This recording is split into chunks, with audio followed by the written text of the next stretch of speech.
Now to set up the debate, ladies and gentlemen, coming soon is the notification for the CAA Amendment Act 2019, and it will happen well before Lok Sabha 2024. Is this now going to give justice to the Vistapit Hindus, persecuted minorities from the neighboring countries who have sought refuge in Bharat, or is it a poll gambit?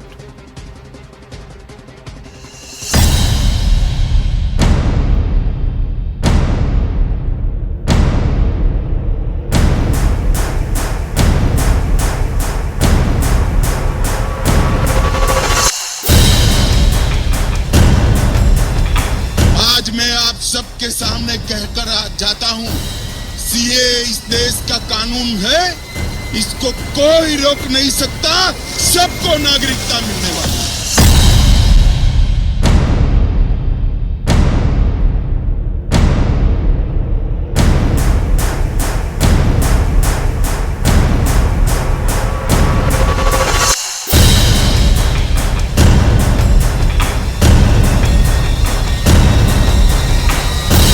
वो बंगाल में जब रहते हैं तब वो बहुत दुखित होते हैं कि भाजपा जो है सीए को आगे नहीं बढ़ा रही, लेकिन दिल्ली में जाके वो कहते हैं कि हमने तो ऐसे कभी नहीं कहा कि सीए को लागू किया जाएगा। CAA is anti-constitution.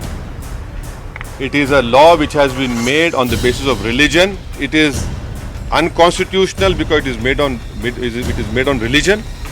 Secondly, it has to be understood with NPR and NRC. The rules were framed, we were told, but they were not notified. Clearly, they want to notify these rules just before the election.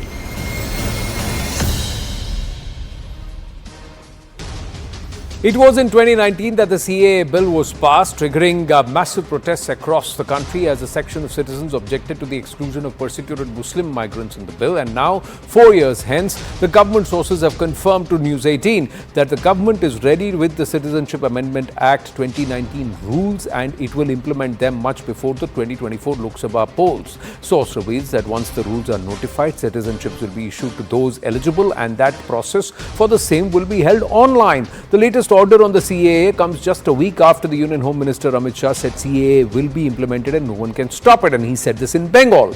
The opposition is up at arms against the centre, accusing it of a divisive agenda. The Trinamool Congress has made it clear that CAA won't be implemented in West Bengal. Asaduddin Owaisi, calling CAA unconstitutional, has said that the law targets Muslims. Congress is accusing the centre of dividing society on the basis of religion, and the left and RJD have linked the latest move with polls.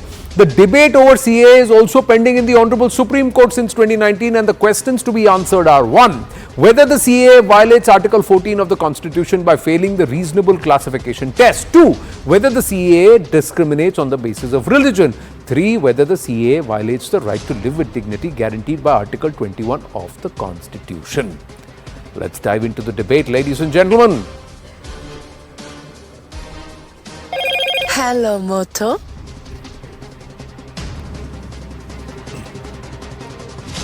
Sanju Verma, national spokesperson of the BJP with us, Smita Prakash, editor ANI with us, and Touseefa, lawyer and political analyst leaning towards the Trinamool Congress with us. Namaste, Jai Hind to the ladies and the gentlemen. Thank you very, very much. Sanju Verma ji, चुनाव से पहले का दाव है, क्योंकि असम और बंगाल में भी चुनाव है.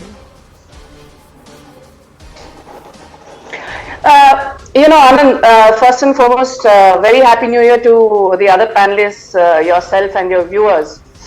Diving straight into the issue at hand, I just want to make a couple of points. The CAA, the amended version of 2019, does not change status quo for Indian citizens. It only legitimizes persecuted religious minorities who have been forced, compelled to move out of their respective countries because of facing persecution on the grounds of religion.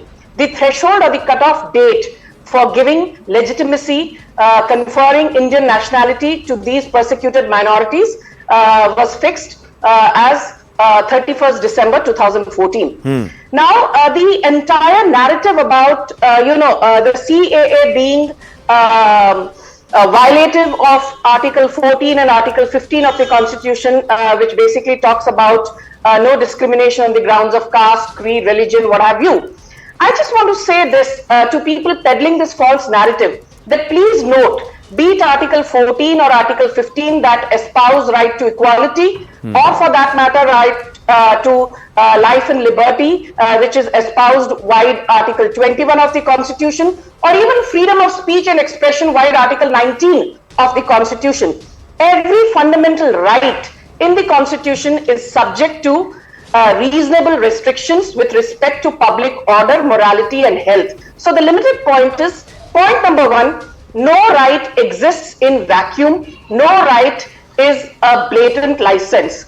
The central government, the Modi government in this case, passed the CAA, it was then obviously the Citizenship Amendment Bill, the CAB, with a massive thumping majority of 311 to 80 votes on the 9th of December 2019 in the Lok Sabha, followed by a majority vote in the Rajya Sabha also on the 11th of December 2019, with the voting being 125 votes in favor, 205 votes against the proposition. So the legitimacy was acquired by way of a thumping majority in both houses of the parliament. So for people to delegitimize the amended CAA Act of 2019 does not hold water. And I just want to add one very important thing. You know, the Congress is so steep in hypocrisy, they forget that after Rajiv Gandhi inked the, famous, or should I say infamous accord, because he never, kept his word. The 1985 Assam Accord clearly stated the need for a national registry. It clearly stated the need for an NRC. It clearly stated the need for curbing illegal migrants and infiltrators into Assam. Correct. From Bangladesh. No. So for the Congress to now, suddenly... No, but Sanju, this is again another misnomer to read both the CAA Amendment Act of 2019 with the National Registry of Citizens, which is mandatory by the Honorable Supreme Court especially with respect to Assam. To read both together is also perhaps sometimes confusing. But my question, since you know your dates and your facts so well, 11th of December 2019, 11th of December 2023 के बाद अब तो आज हम 3rd January 2024 में आ गए हैं. Why such a long time for the notification?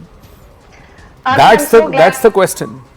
That's a question. I've been on your show on this issue a couple of times, and I'm not going to shove things under the carpet. As straight as it can be, let me state this. Yes. There has been a delay. There's no denying that.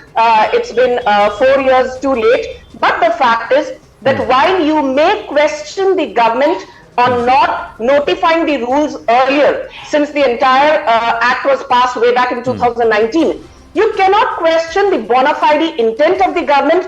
And dare I durustai, this sounds cliche, but the fact is that ahead of Lok Sabha 2024, no less than the Union Home Minister Amit Shah has categorically stated, and that too from a public forum, that CAA ko koi taakat rok nahi sakti. He has stated it, agreed, but he has also stated it multiple times. But the notification has still not seen light of day, not even yet. Although we are being assured that it will see light of day much before the Model Code of Conduct kicks in, and perhaps even much before earlier than that. But Touseefa, where is the problem with CAA? Why will the Trinamool Congress not allow Vistapit Hindus from Bangladesh their right to citizenship? See, it's not that Trinamool Congress is not allowing, it's the constitution which does not allow legislation based on the religion. A religious ground cannot be the category of discriminating between the creating a category on which you can pass a law. And we have seen the public protest out in the open, entire country. We have seen 87 people lost their lives in this span, and we have seen how even the members of the armed forces and the family members of the former president was kept out in the NRC. We have seen the difficulty, and we have seen all the lacunas which are there in the proposed law. But you see, the government itself is very well aware of it. The Home Ministry itself knows that this law, as it stands as of today, has lacunas and it cannot be implemented, and therefore it requires, if at all they are interested in passing such a law, it requires further deliberation and participation from the opposition parties as well.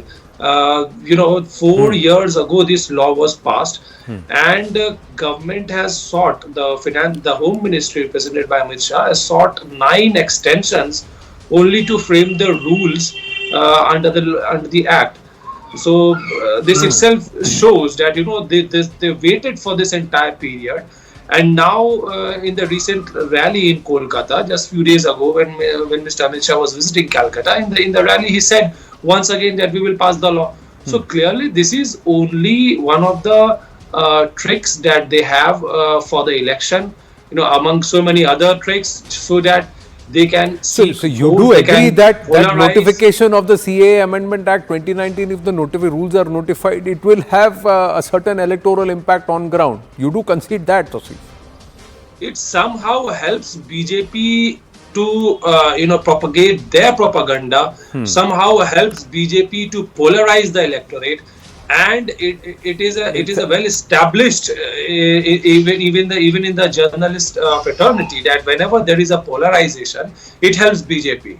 It is perceived at least as so that BJP. there is a sentiment and there is a huge group of people on ground who are aching for Bharatiya citizenship, who are Vistapit from Bangladesh, who are there in Bengal and of course Assam, and that will have an impact. So you concede that. Not so much as to provide relief to Pratarit people, but to divide the people on the basis of religion. So you are not against providing relief. Are you technically you are not against providing relief? So then why block it in Bengal? Why issue a statement? Why should Trinamool Congress leaders say we will not allow it in Bengal if you are not against providing relief? There's a Bengal assembly, not only Bengal assembly, other state also, non-BJP state also have passed a resolution. You are very well aware of that. Correct. But why pass a resolution if you are not against providing some relief to Pratarit or Vistapit people, minorities from neighboring country? One minute.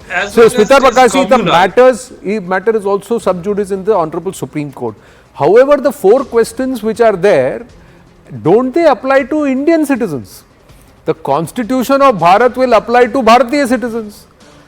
Persecuted minority, isn't it there in the directive principles, and our founding fathers also envisaged this? Correct me if I am wrong, that they said that those who are persecuted and who have been affected because of partition should be allowed place in Bharat, because at that time it was Pakistan and Hindustan. So especially those who choose Hindustan or who are forced to come to Hindustan should get citizenship or nagrikta on the grounds of persecution.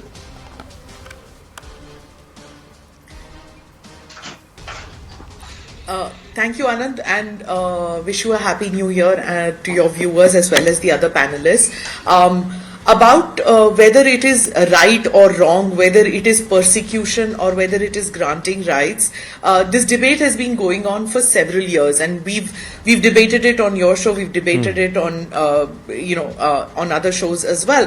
The fact is that as per sources, this has been, to say that this act has a number of lacuna and stuff like that, which I just heard the eminent lawyer say. I've heard that the act has been scrutinized by lawyers across the country now in the past few years since it's been put on the back burner. Top-notch legal professionals have gone through it, and if it does come into effect, it is after it has gone through fine-tooth comb. I'm just going to stick to the political aspect in my answer, because as far as the legal ramifications are concerned, once it comes out, once the paper comes out, we'll know greater detail. The way I see it is, Anand, that the BJP backtracked on the CAA, it backtracked on the farm laws, and it doesn't like backtracking. I mean, they thought it prudent to wait a while because of the violence, I guess, and in both the cases. And I think, the way I see it is, in the next month, or in this month and the next month, and maybe even till March, the Modi government is going to bring into effect laws that they had promised the electorate in their 2 previous terms, the current one and the one before that. So Ram Mandir was one such promise, and that comes, and the Pran Pratishtha will happen this month.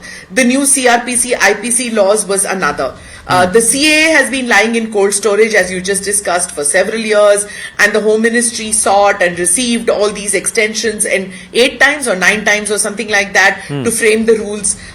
So the BJP pretty certain that they don't want to go into an election with one list of things that they had promised and not delivered. So, I think besides the CAA, there might be some other big ticket items. It could be the UCC that could come into it before the model code of conduct comes into effect in March or April. The CAA's enactment is something that the BJP sees as something that they want to, like fulfilling a promise made to its essentially Hindu nationalist base, and fulfilling this electoral pledge will be yet another thing that comes under this Modi ki guarantee that the BJP and that even the Prime Minister has been talking, and this is something that we will listen and we will hear this in the months to come. Hopefully, if the CAA comes into effect, it will be minus the kind of violence. It will be interesting to see what happens in the northeast and the eastern part of the country. But what you can be certain, Anand, is that the foreign media is again going to come up with those headlines that we had seen. Is there an anti-Muslim genocide on the cards in India? Polarization, those kind of things. Those headlines are going to be there, and I'm sure you and I are going to be on debates in the next couple of weeks. No, but quite rich coming from those media who are absolutely quiet when all the Islamic nations close their doors on Palestinians. They close their doors on Rohingya. They close their doors on Afghan. So let's not go there into that territory. But the fact of the matter is that amendment हम लाएंगे, कानून हम बनाएंगे, पर rules नहीं बताएंगे. This was a jibe that was coming the BJP's way, Sanju Verma. Anand, I just want to say this. People who are against the CAA is that very lot which waxes eloquent about the fact that they say, the 1990 Frank-Rautenberg Agreement, which legitimized the resettlement of Jews from erstwhile Soviet Union, calling it a great move, say that yahan par CAA kyun lagu ho raha hai. So look at the hypocrisy. India is a nation, we welcome Syrian Christians, and while the Rohingya issue is a very, sore one, it has a deeply divisive narrative with people from both sides of the spectrum having opinionated versions and thoughts on this entire issue. The fact is that we have Rohingya Muslims here, and even as we speak now, do note that globally Rohingya Muslims are being ousted from Indonesia, Nepalese are being ousted from Thailand, and from Malaysia, you have people from Myanmar being ousted. And in the midst of all this mayhem within Southeast Asia, you still have India, which wants to ensure that persecuted religious minorities are given their due. I want to make one point which nobody seems to be making. I always say the devil is in the detail. And what the new CAA amendment does is only change one very important aspect of the original Citizenship Amendment Act of 1955. Earlier, illegal migrants, before they were given citizenship, there were certain rules which had to be complied with. But one of the rules stated that if you're an illegal migrant and subsequently you have to be conferred Indian nationality, you cannot get an Indian nationality by the process of naturalization. Naturalization के द्वारा citizenship तब मिलती है when out of 12 years, at least 11 years in the run-up to which you have asked for citizenship, you have stayed in India. Now what the government has said that illegal migrants will also be given citizenship via the process of naturalization. The only leeway or the only concession for illegal migrants now is that instead of having to stay in 11 out of the 12 years in the run-up to their request for citizenship, they have to stay in India for only 5 years. So that is the big concession, that naturalization ke dwara bhi citizenship can be given to erstwhile illegal migrants, and for others, the process of naturalization presupposes that you stay in India for at least 11 out of the 12 years in the run-up to your request. But in the case of illegal migrants, that limit is not 11 years, it will be only 5 years. That's the big concession. So I don't understand. This was actually already there in the original Citizenship Act of 1955. There have been some tweaks to give legitimacy to persecuted religious minorities without changing status quo of current Indian citizens. So I fail to understand why the brouhaha, why the halabaloo. I mean, it defies logic. Touseefa? No, you see what Sanju was referring to is the fast tracking of the process of acquiring a citizenship in India, and in that process, a certain category is allowed and the other category is not allowed. Other category is prevented from availing that fast track process, and the ground on which you can avail that is religion, and therefore a religion cannot be the sole ground for entitling from creating an entitlement under the constitution, and which is what was very usually debated, and we have gone through that process. Right now we have seen is that government took a step back, government did not implement the law and is now promising to roll out the rules. So we need to see what these rules are, because there were defects in the rules as well. The draft rules which they showed that there is a draft rule and all that. So unless we have the rules ready, unless we see that government is tabling any draft in the parliament for the debate, it would be premature for us to go into the nitty-gritties of what we have already discussed. The principal opposition against the CAA is that you cannot deprive or you cannot entitle a certain section of people citizenship on religion, which is the principal opposition. Here is the principal opposition. The issue is, sir, if it is a particular citizen of our country who is being discriminated against, then you can raise this issue. But if it is with respect to persecuted minorities in the neighboring countries because of a fallout of partition, which was done on religious grounds, and that one side, and we are surrounded by nations which are Islamic nations, which are proclaimed Islamic nations by their own diktat. Bangladesh is an Islamic republic, Pakistan is an Islamic republic, Afghanistan is an Islamic republic. Persecuted minorities affected due to partition who fled to Afghanistan from Pakistan towards their western borders, or who fled to Bharat and who continue to flee to Bharat from Pakistan, or who continue to flee to Bharat from Bangladesh, they should be given some rights, because this is what was discussed between our founding fathers also. Exactly. Smita Prakash, correct me if I am wrong. Finally, just 30 seconds. So, the fact, this entire argument that give Muslims also the rights, they are not Muslims from Bharat. They are Muslims from Islamic nations, and if Muslims in Islamic nations are feeling persecuted, then problem we see, then they have to go to the OIC. They don't need to come to Bharat. Yes, Smita Prakash, 30 seconds. No. See. Yes, Smita ji. Yeah, in this, you see, they will bring up the issue of, say, the Ahmadiyyas, who are under threat in Pakistan. Similarly, the Rohingyas will come up. So you can talk about certain sects and certain groups in these Islamic countries which could say that under humanitarian clause, please take us in. So it really depends on how it is put forth. But you can be certain that there will be NGOs, there will be student bodies, there will be liberal and so-called liberal, so-called progressive and so-called socialist organizations which will join hands with, say, Mr. Owaisi, or it will join hands with the Congress party, and if the new legislation comes into effect, I don't know whether you want to call it new legislation at all, but they will join hands against this legislation. And now the question comes that what happens if the states say that they don't want to bring it into effect, because the Union Home Ministry has said that the new legislation has been enacted under the Union list, under the 7th schedule of the Constitution, and the states have no power to reject it. That's when the center state